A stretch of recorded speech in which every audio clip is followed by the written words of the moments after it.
What you don't realize is it's two Americas, and we don't live in the same one. Welcome to this latest edition of the Real Deal Podcast. As we continue to look back at season 3, episode 3 of the hit series Snowfall, we are again up to episode 3, Cash and Carry. Overall, this is episode 927 of the Real Deal Podcast. A quick recap. Franklin and Avi take a trip. Wanda loses her job, and Gustavo sees a familiar face. Themes: it's just business. A couple of our characters learned that the hard way, in particular Wanda, we'll flush that out over the course of the episode. This probably, up to this point, really was probably the weakest episode, definitely the weakest episode of the season, and really the weakest episode going back to, I want to say probably season 1. I don't think season 2 had any weak episodes, but this one, I can see some criticism of this episode, though, it ended with a bang, literally and figuratively. There's been a lot of criticism of Teddy and his plot line, with Nicaragua, with the Iran-Contra, all that deal. And I really didn't think too much of it, to be honest with you, until this episode. I gotta be perfectly honest with you. The Teddy without Franklin doesn't really do it for me on this show, or up until this point, to be honest with you. And I see what people are criticizing, getting to the Teddy plot line of it. It really stood out in this episode. Teddy, with his ex-wife, and we know not Costa Rica. Well, yeah, they were in Costa Rica, and those scenes, I could have did without those, to be perfectly honest with you. Could have did without those. So that is something that kind of stood out, that when they have Teddy by himself, or even with his ex-wife, those scenes just, that plot line is fine, but that doesn't, it does not move the needle whatsoever. Like, to be honest with you, the only time Teddy without Franklin actually does something is when he's with his brother. To be perfectly honest with you, with Matt. The deep dive, Franklin and Avi. So the majority of this episode takes place with Franklin taking a trip to Avi to Panama. Remember, this is a carryover of last episode when Avi was in some trouble. Something was bothering Avi. Also, Franklin was looking to expand.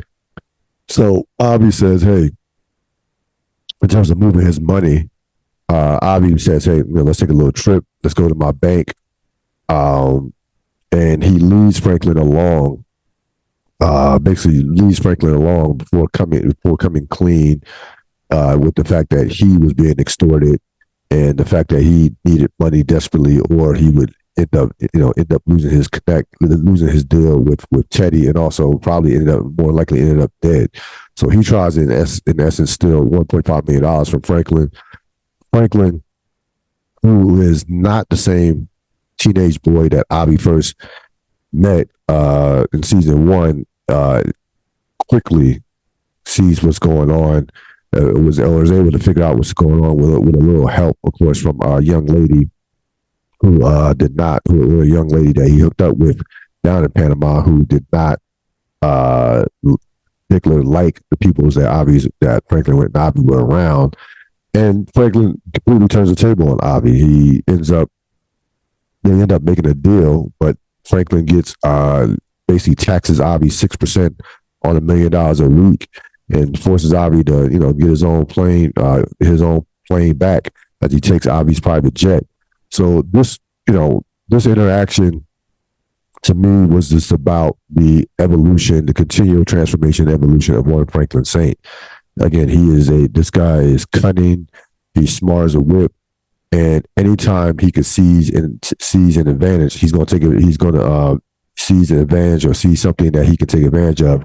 He's going to do it right away. And he saw something, and he sees Avi's in trouble. He sees Avi's desperate, and forgets the sentimental part of, Avi basically, in essence, gave him one of his first big breaks as far as the drug dealer. as far as being in the drug game, he could care less about that because now it's about business. Avi was trying to steal from him. He told Avi, normally I would. He kind of was sentimental because normally he said normally something like this happens, my peoples and we have to kill you, just straight up. So Franklin uses Avi's weakness and Avi's circumstances to his advantage. And again, this to me was about the continual just growth of Franklin Saint and who he's becoming as not only a drug kingpin but morphing into just a ruthless businessman. Um, One of the few times in the show that you see Avi in a vulnerable position. Normally, Avi's in the position of power. He's in the position of being jovial, cracking the jokes. This time he was on the other side of it, and it was almost like the pupil was teaching the student was teaching the teacher. Remember, Avi has taught Franklin a lot about this game, and even in life over the short time that they've known each other. But this time Franklin flipped the script on Avi, and Avi had to acquiesce with Franklin's demands. Excellent, just excellent scenes with those two. Just seeing just the development of this relationship from where it started at up until this point. Just seeing Franklin's in a suit, it's clean cut. He's the one that's in control in comparison to in the past where we saw him nervous around Avi. Even we can look at his body language around Avi now as in comparison to in the past. Like, he was kind of squirming in the past, nervous. Now completely has transformed himself into thinking that and knowing that he belongs in the same room with Avi and is just as important, if not more important, than Avi. So great scenes with these two. As again, Franklin completely turned the tables on Avi with this particular situation. That scenes, Leon, Wanda, and Manboy. So Leon is doing the drops. Leon is, of course, in charge of distribution. He gets taunted a bit by Manboy when he's ready to drop off the drugs. Leon lets him know this, but that wasn't even the main problem, the main issue. Leon notices Wanda basically giving fellatio to one of Manboy's soldiers and just flips out, takes the drugs, tries to fight the dude, and walks out with the drugs and with Fatback and the drugs. Manboy, of course, is pissed at Wanda. He told Wanda, who was, of course, as always, was cracked up and high. Told Wanda that I told you to stay out of sight once he came around. And so Manboy is pissed off. But this was about Leon still in his feelings about Wanda. Despite her current state, there's still some feelings there. You see your ex girl, on her knees, giving head that would throw off anybody. But again, this is business, and Leon allows his emotions to get in the way of business. A situation that, of course, Louis would have to fix with our next scene with Louis, Peaches, and Manboy. So Leon goes back to Jerome, and Louis goes back to Louis. Louis just rips Leon a new one, saying, you basically were in your feelings, and we have to. This is our new business partner. We have to get this money. Manboy is important to this organization right now, which he is. So she rips him. She lays into him. She takes Peaches and goes to meet Manboy, and they make a deal. And then Wanda goes out, follows her outside, runs her mouth way too much, brings up Claudia. Louis flips out, basically had to be restrained by Peaches, and then Louis makes her play. She goes back to Manboy and says, get rid of her. Like, she has to go. Not so much in terms of being killed, but just saying she needs to be out the business, because Louis operating, it wasn't even about Claudia, but Louis is operating from a standpoint of business. She understands she understands how Leon still feels about Wanda, and she knows that this could be a potential rift between Manboy and Leon, and that of course, is horrible for business. So she forces Man Boy's hand, and Man Boy acquiesces. He gets rid of Wanda, throws her out. Of course, she tries to insult him and almost chokes her to death. So Wanda gets used for the recipe. She gets used for she gets used for telling them about the business, and that was that. Like they at that point, they really at that point had no use for Wanda. At that point, they already had the recipe. They already had to deal with Franklin. At this point, she in essence is a liability. Being perfectly honest with you, so I think probably Louis did a favor to both not only her and Franklin, that organization, but she probably did a favor to Man Boy as well. It was in the best interest of all parties that Wanda be out the way at this point. And then we finally wrap up with Gustavo and Lorena. Now Gustavo has hooked up, was able to connect with, of course, Lucille's mother. They found the secret trail and the secret trails and distribution roads that to distribute the drugs. So they had a little trouble, had a little truck trouble. They get that situated. They let a highway patrolman go that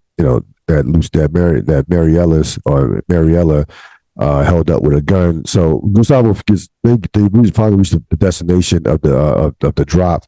They expect to see Teddy there, but instead of it being Teddy, Gustavo, they see Lorena, and immediately this is the last scene of the show of this particular episode. Gustavo kills Lorena without hesitation.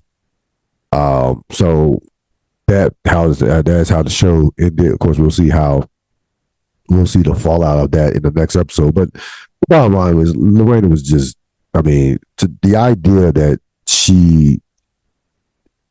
I guess she didn't know that Gustavo was, I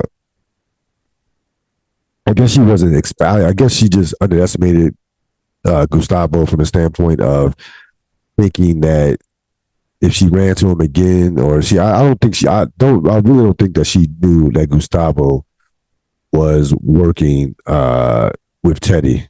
Like, because I cannot see her being that stupid. Like, there's no way that he's gonna believe that all of a sudden that you've turned rogue and quit. She says, I quit the agency. I'm working with Teddy now. Yeah, like she was playing a very dangerous game, being as deep as she was in the cartel, or in that world, and it was only a matter of time before she got picked off. And again, I don't know exactly what she was thinking. Gustavo did exactly what you expected him to do, considering considering that this lady almost put him and Lucille in prison. And she was not to be. There was no way that he trusted her after all that stuff that went down with Pedro in the previous season. So this was a likely outcome if these two ever met again. And again, Gustavo, without any hesitation, shot her, and that's how, of course, the episode ended. MVP has to be Louis. Again, Louis showing you why she is the real number 2 of the Franklin Saint organization, because she can see things coming before they really get out of hand, or calm situations, or be able to identify problems immediately. And she knows that this Man Boy Leon dynamic is not good to begin with, in terms of Leon not liking Man Boy. And she also knows that Wanda is a problem, and Wanda as a crackhead is an absolute liability. So get Wanda out the way so business can move on as usual. Certainly, I don't think this will be the last time Louis is the MVP of the episode, as he again is one of the more steady characters in this in this entire series. That's going to wrap it up for this latest edition of the Real Deal Podcast.